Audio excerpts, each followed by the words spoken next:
Bueno, momento de recibir en el aire, ¿sí? Comunicación telefónica con Alberto Daniel Alcaraz, nuestro querido amigo, compañero, historiador, doctor en antropología social, docente de la Universidad Nacional de Misiones, para conversar del Día del Trabajador. Pasó ayer, pero viene a colación, viene a cuento para que charlemos de la importancia de esta jornada para que amplíe nuestro espectro de lo que uno puede considerar exclusivamente los asesinatos de trabajadores en Chicago, como el origen, pero se celebra en todo el planeta y debe haber más historias también abonando a esta jornada del Día del Trabajador. Alberto, ¿cómo estás? Ronnie Fuchs, Sergio Centenaro te saludan.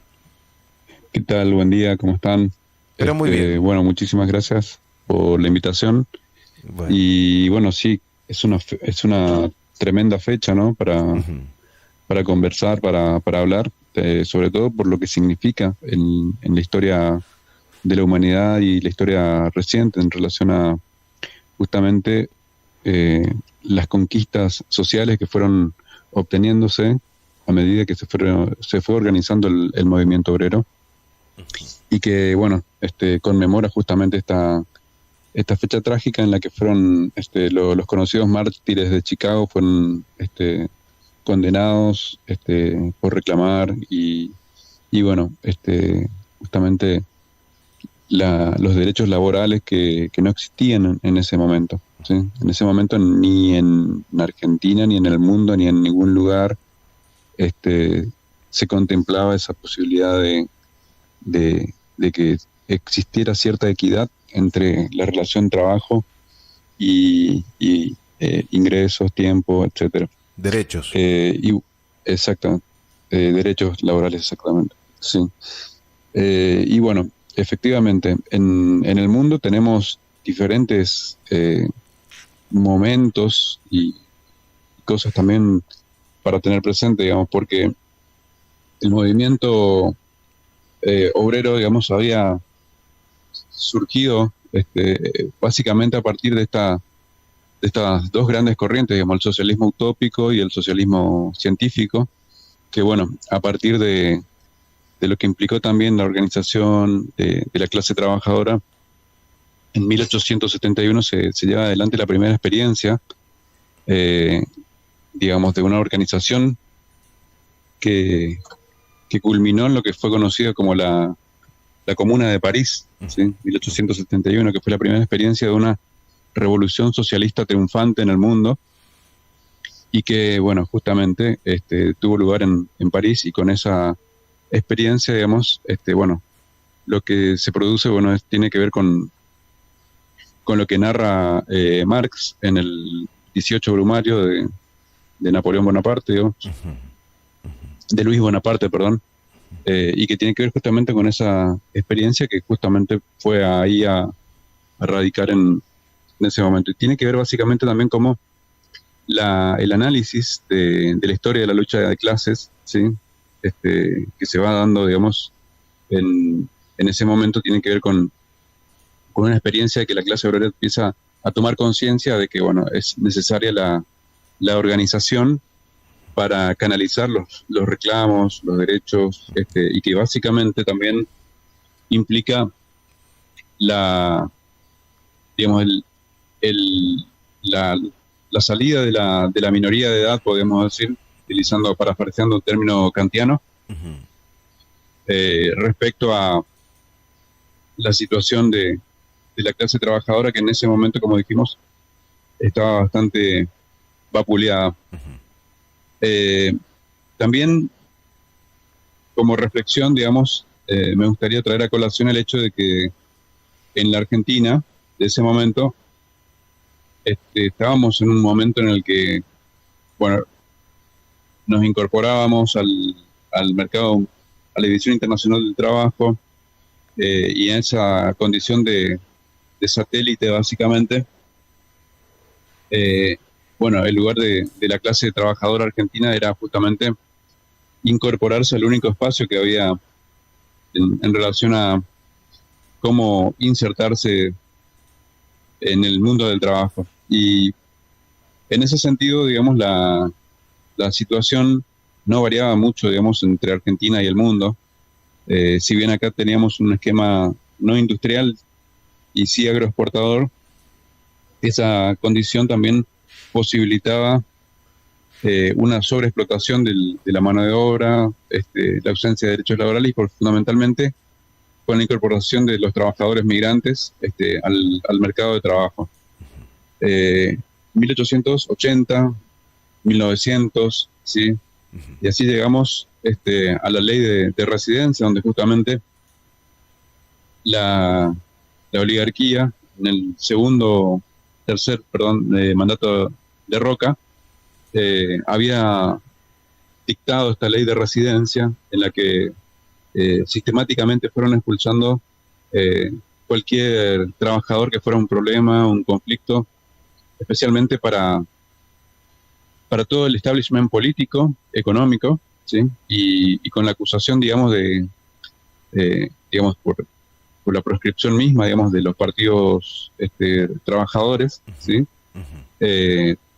Se expulsaba sin mediar ningún tipo de otra explicación a todos los que fueran sospechados, digamos, de ideologías antinacionales, etcétera, etcétera. En ese sentido también hay que tener en cuenta que la Argentina de ese momento es una Argentina sumamente autoritaria, basada en un modelo direccionado, y que era sumamente también punitivo en diferentes represiones, digamos, no solamente contra la clase trabajadora, sino que también, como habíamos conversado en otra ocasión, con lo que implicaba todo aquel que no estuviera encuadrado dentro de los intereses de esa oligarquía terrateniente. O sea, los indios habían sido exterminados, la tierra había sido apropiada y expropiada, ¿sí? Y ese es el contexto que va generando también, digamos, el mundo del trabajo y de las relaciones de la patronal con la clase trabajadora. En la década del 20, las famosas huelgas de la Patagonia, digamos que fue muy bien descrita y analizada por Osvaldo Bayer, justamente se vio con gran énfasis esta cuestión de la represión brutal hacia los trabajadores que fueron fusilados directamente, ¿sí? Eso está muy bien documentado y analizado por este brillante historiador que es Osvaldo Bayer, y que justamente también está centrado en esta cuestión de los inmigrantes que trabajaban en las estancias, en su mayoría propiedades de estancieros ingleses. En la década del 20, la década del 30, ¿sí? Seguimos con ese mismo patrón, ¿sí? La propiedad concentrada en muy pocas manos hasta llegar a, Nuevo Mayo, digamos, para la historia argentina, el 17 de octubre, representa un hito indudablemente en la historia de la clase trabajadora. Entonces podemos decir que nosotros, si bien en Argentina tenemos digamos, como pertenecientes al mundo, digamos, también al mundo de la clase trabajadora, también tenemos un hito que se corresponde con un hito nacional en cuanto a la historia de las conquistas de los derechos laborales y que tiene que ver justamente con cómo las masas trabajadoras, obreras, desocupados, etcétera, fueron de alguna manera reclamar por la liberación de quien había logrado las mayores conquistas laborales en la historia de la Argentina. Claro, y que tranquilamente también podría ser el Día de la Lealtad Peronista, podría ser el Día del Trabajador también, ¿no? Para los argentinos. Tranquilamente. Sí, por supuesto. De hecho, me parece que no son para nada incompatibles y que cada Estado nacional tiene su propia trayectoria, su propia historia en cuanto a la historia de conquistas laborales. Ahora, cuando hablamos de la celebración del 1 de mayo, indubitablemente estamos tratando de una celebración que podremos decir digamos, trasciende el plano de las fronteras de los estados nacionales. Claro. Es una celebración que no solamente se recuerda en la Argentina, ¿sí?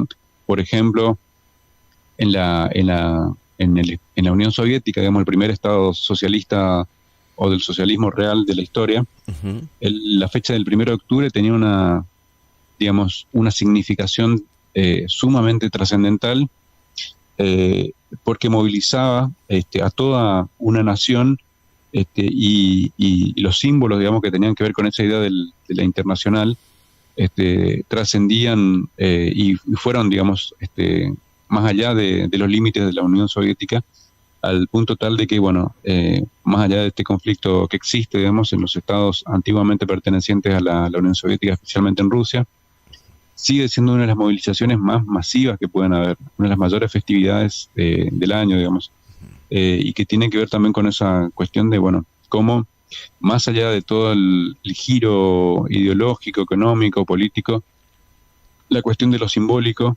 sigue jugando una profunda demarcación en cuanto a la significación de situaciones pasadas en el presente. Con esto quiero decir que no solamente se recuerda, como dije, el Día del Trabajador, perdón, no del trabajo, digamos, del trabajador, ¿sí? Porque esta cuestión de, bueno, ¿qué es el trabajador? Fue analizada en principio por los principales teóricos, digamos, del materialismo histórico, del marxismo, digamos. Marx planteaba esta cuestión en el capital, de que, bueno, ¿qué es el capital? ¿Cómo se produce eso que se llama el valor? Y bueno, es justamente a partir de la producción y circulación, digamos, mediante el trabajo, de lo que él llamaba la mercancía, y la mercancía como va generando, digamos, también ese proceso simbólico que es el capital, sí, que no es solamente dinero, digamos, como muchos por ahí piensan. El capital es todo, digamos, desde lo que sería medios de producción, medios de consumo, ¿sí? El conjunto de la totalidad de lo que se produce, y eso implica también el trabajo humano, digamos. El trabajo humano, sin trabajo humano no existe esa posibilidad de generar valor, digamos. O sea, con esto quiero decir que no solamente el análisis de la plusvalía se remita a esta cuestión. Por ejemplo, otros filósofos, Aristóteles, por ejemplo, ¿sí? Que fue muy estudiado por Marx para poder escribir este fascinante libro que es El Capital. El Capital, que fue una obra leída por el Papa Joseph Ratzinger y que, digamos, concluyó que es una magistral obra por la interpretación y la capacidad de análisis que presentaba su autor. Aristóteles también entendía y concebía que el trabajo era el trasfondo material mediante el cual se producían cosas, ¿sí? Que tenían que ver para el uso. Bueno, el estudio de esta cuestión también tiene que ver con el trasfondo de la sociedad. Si bien es cierto, se materializaban cosas, faltaba un elemento dinámico que es justamente esto que tiene que ver con lo que Marx entendía. Bueno, ¿por qué no hubo capitalismo entonces en la antigua Grecia, Roma? Bueno, porque justamente el capitalismo es un modelo que se basa en la acumulación de capital, y el modelo antiguo, esclavista, digamos, no tenía esa dimensión ideológica, ¿sí? que también es necesario, digamos, para que se produzcan. El capitalismo, entonces, en ese sentido, también es un fenómeno histórico que pudo darse únicamente en las circunstancias históricas que a nosotros nos tocaron existir, y esa es la conclusión a la que llega justamente Marx Y Alberto, y Engels. ajá. Sí. No, quería preguntarte si se puede, o me imagino si habrá, si será propicia la arena para discutir o debatir en torno a si el capitalismo es el mejor escenario para o eficiente para el trabajador, o hay Claro. otros sistemas que por fuera del capitalismo que hayan demostrado eficiencia o un escenario noble o propicio para el trabajador. Uh-huh. O los argentinos Sí, tenemos que resignarnos y decir, bueno, mira, efectivamente uh-huh. es el capitalismo. Claro, el capitalismo es reconocido por, digamos, los principales teóricos que analizaron este fenómeno, y Marx le reconoce que tiene en su momento hasta casi una función progresista, digamos, en la historia, ¿sí? Libera las fuerzas, genera nuevas condiciones de producción, la liberación de los siervos, ¿sí? La liberación, digamos, la ruptura con todo lo que era el ostracismo del pensamiento medieval. Entonces, en términos históricos, cumplió con esa función, con esa misión histórica, pero el problema nuestro es que no podemos seguir pensando que el liberalismo de aquellos tiempos, digamos, el siglo XVII, XVI, ¿sí? Sigue siendo progresista y que sigue permitiendo, digamos, la liberación de las personas. Nosotros vemos que el capitalismo, como señala también Marx y otros teóricos del marxismo, tiene un proceso en el cual se va engullendo absolutamente todo y se transforma en un sistema profundamente reaccionario, que es justamente nuestra etapa la que estamos viviendo. ¿Y cuándo se transforma en un proceso reaccionario? Dijiste Cuando la engullendo. lucha, sí, cuando se terminan compitiendo, digamos, las principales potencias, ¿sí? Que culminan justamente, digamos, es lo que Lenin describió cuando él decía, bueno, el capitalismo, la fase superior del imperialismo, perdón, la fase superior del capitalismo, para decir también que la Primera Guerra Mundial, sí, que ya se veía, digamos, por lo menos 10 o 20 años antes, era el resultado de esta competencia salvaje entre el capitalismo brutal y salvaje contra el otro capitalismo más salvaje todavía, de diferentes, de las potencias centrales. Entonces, en el sentido de que el capitalismo hoy ya fue descrito, digamos, con más de 100 años atrás, como un modelo sumamente reaccionario y incluso que atenta contra la condición humana, la posibilidad de existencia. Ni hablemos de que hoy el capitalismo tiene otras posibilidades de destrucción mucho más expandidas que no contaban en aquella época. La Segunda Guerra Mundial también es un fenómeno de la expansión capitalista y el choque resultante de esas contradicciones, ¿sí? Y en la Segunda Guerra Mundial nosotros vimos cómo la principal potencia nuclear de ese momento no tuvo empacho en utilizar armas de destrucción masiva. El único país del mundo, de la historia del mundo, es el país más desarrollado en el capitalismo que utilizó 2 bombas atómicas, ¿sí? Y que no justifican para nada, digamos, la acción, en el sentido de que la guerra, digamos, prácticamente ya estaba finalizada, Japón estaba prácticamente derrotado, ¿sí? Fue una forma de ostentar poder y destrucción, digamos. O sea, el escenario que nosotros tenemos, ¿sí? Que es post-Guerra Fría, es similar, porque la potencialidad de la autodestrucción masiva y mutuamente asegurada siguió estando presente, con la acumulación de arsenales, digamos, atómicos, ¿sí?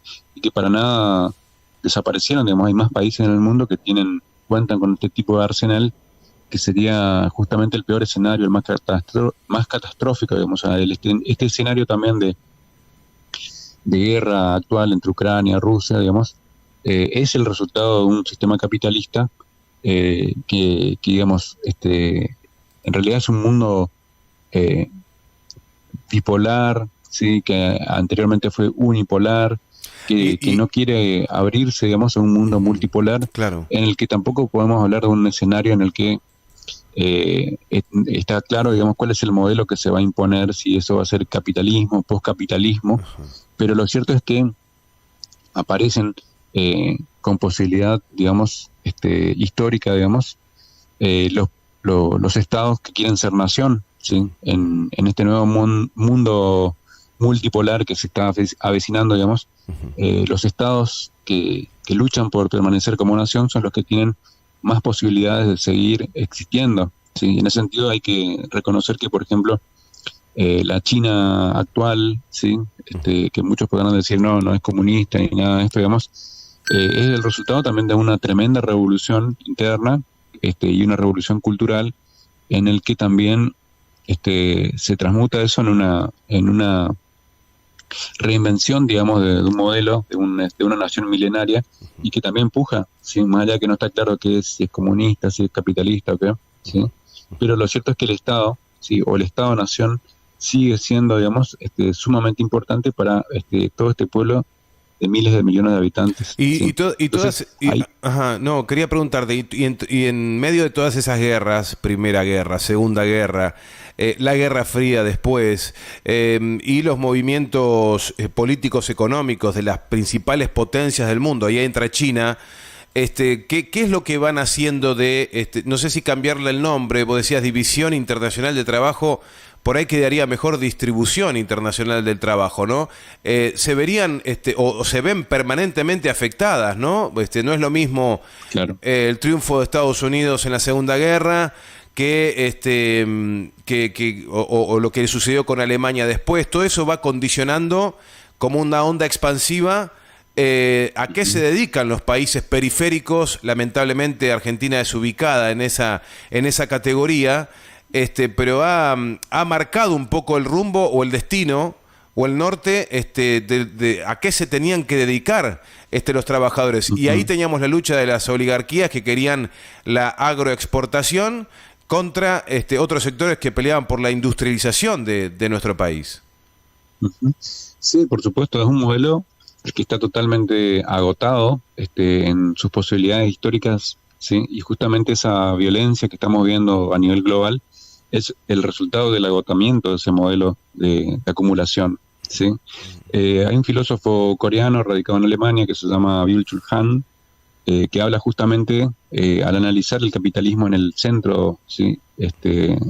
Uno de los centros neurálgicos de este modelo en Alemania, dice, bueno, la sociedad actual es una sociedad del cansancio, digamos, ¿sí? Estamos frente a un modelo en el cual la reinvención, la alienación, la enajenación llegó a un estado tal en que uno se siente autorrealizado, autoexplotándose, ¿sí? O sea, teniendo 2 o más trabajos, teniendo, digamos, trabajando, autoexplotando más horas laborales de las que necesariamente se exigen, y que tiene que ver con la sociedad del rendimiento, ¿sí? ¿Rendimiento para qué? Para obtener más dinero, para obtener más capacidad de consumir, o sea, una sociedad basada en el consumo, y en el cual también se consumen nuestras vidas, digamos. El modelo, en ese sentido, tiene esta condición histórica que muestra claras marcas de agotamiento. Nosotros también tenemos que tener presente, digamos, si en este momento existe una utopía o lo que podemos llamar alguna posición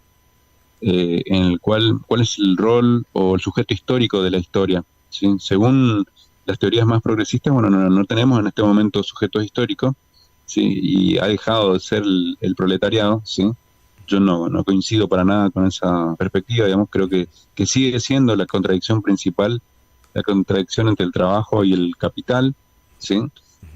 Pero, digamos, en el contexto que nosotros vivimos, ¿sí? El desarrollo de las fuerzas productivas, ¿sí? Es una situación en la cual por primera vez en la historia de la humanidad, ¿sí? Se puede pasar, digamos, de una sociedad destinada exclusivamente a la superproducción masiva para el mercado a un modelo de sociedad diferente basado en el conocimiento, por ejemplo, ¿sí? Que es lo que presentaron algunos teóricos en otros tiempos, digamos. Que es justamente, a ver, ¿qué pasa? Nosotros vemos que en el capitalismo la invención de máquinas, robots, lo que genera son miles de millones de desocupados en el mundo que de repente se sienten amenazados frente a las nuevas tecnologías y especialmente a las posibilidades que tiene esta de expansión de la producción, ¿sí? En el capitalismo la contradicción se resuelve así: ingresamos nuevos robots y despedimos miles de millones de obreros en todo el mundo, ¿sí? En un modelo que que tenga por principal referente el bienestar humano, digamos, esa contradicción podría resolverse generando, digamos, la posibilidad de que miles de millones de obreros, por ejemplo, puedan asistir a la alta cultura, ¿sí? Como en la Unión Soviética se planteaba en su momento, digamos, del Estado socialista pasar a una cuestión de que el obrero también tenía derecho a participar en los ballets, obras de teatro, de lo que produce, digamos, lo más, digamos, como producción de la abstracción humana, digamos, manifestada en el arte, digamos. O sea, el trabajador también tiene derecho a asistir a esto, y en los primeros países donde se empezó a revisar y a plantear esta cuestión fue justamente en esos países del llamado socialismo real. ¿Qué es lo que yo creo? Que esa perspectiva no ha sido invalidada todavía, y de ningún modo, digamos. Yo creo que si existe, digamos, la posibilidad de que las tareas más riesgosas y que implican, digamos, necesariamente que puedan ser reemplazadas por máquinas, digamos, implicaría que muchas personas puedan acceder a una posible, digamos, no sé si llamarle renta universal, digamos, eso es un tema que está muy discutido todavía, pero básicamente el mundo que nosotros vivimos es un mundo completamente diferente, no se trata, digamos, de los tiempos modernos de Charles Chaplin, donde un obrero tiene que atornillar y pasarse así 14 horas, digamos. ¿sí? Que eso también tenía que ver con el modelo fordista, ¿sí? Que tenía que ver justamente con lo que el Taylorismo llamó la división científica del trabajo y que culminaba justamente con la alienación extrema de las personas y con una altísima tasa de accidentes de trabajo laborales, ¿sí? Que también implicaba el riesgo, digamos, para la vida humana. El desafío, digamos, actual de nuestro tiempo, digamos, más allá de todo este escenario que se está planteando como potencialidad, me parece que tiene que ver justamente con esta cuestión de que, bueno, tampoco caer en la misma situación, por ejemplo, que en el principio de la Revolución Industrial, los luditas, que eran así llamados los seguidores de Ned Ludd, en Inglaterra destruían los telares, las máquinas y la máquina a vapor y todo esto, porque veían en eso una competencia directa, digamos, a su fuente de trabajo. Con esto, ¿qué es lo que quiero decir? Digamos, que también en la historia existieron movimientos que se autoproclamaban trabajadores que no vieron la contradicción principal, que no es la cuestión de la máquina, ¿sí? Sino que tiene que ver con la acumulación de capital. ¿Quién se queda con el fruto de ese trabajo, con la acumulación, con la producción de valor mediante el trabajo? ¿Sí? Y con esto también hay que tener presente que trabajo no es solamente agarrar una pala y hacer un pozo, digamos, ¿sí?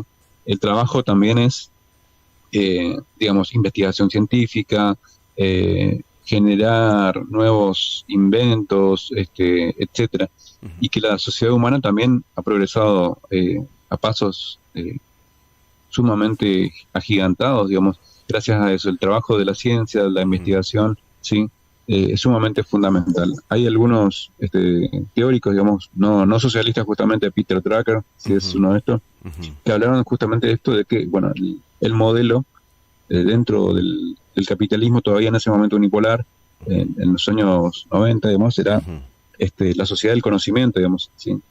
Y que en realidad es básicamente un modelo que debería conciliarse con esta potencialidad de trabajo, capital, y bueno, ¿y qué hacer con esto, digamos? ¿Sí? Porque la solución no es reducir la población, no es que nos muramos todos, porque eso sería un suicidio, ¿sí?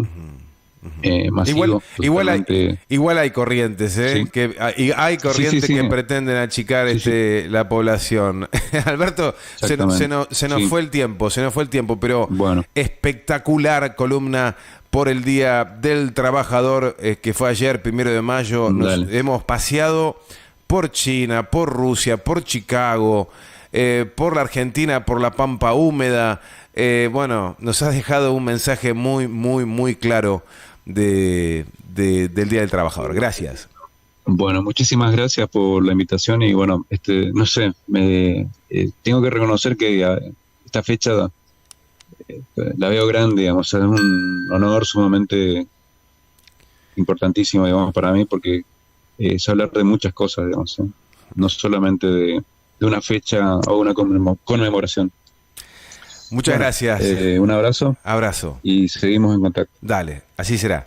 Bueno, Alberto Daniel Alcaraz, doctor en Antropología Social, historiador y también docente universitario de la Universidad Nacional de Misiones, conversando con nosotros de una fecha muy especial, el Día del Trabajador.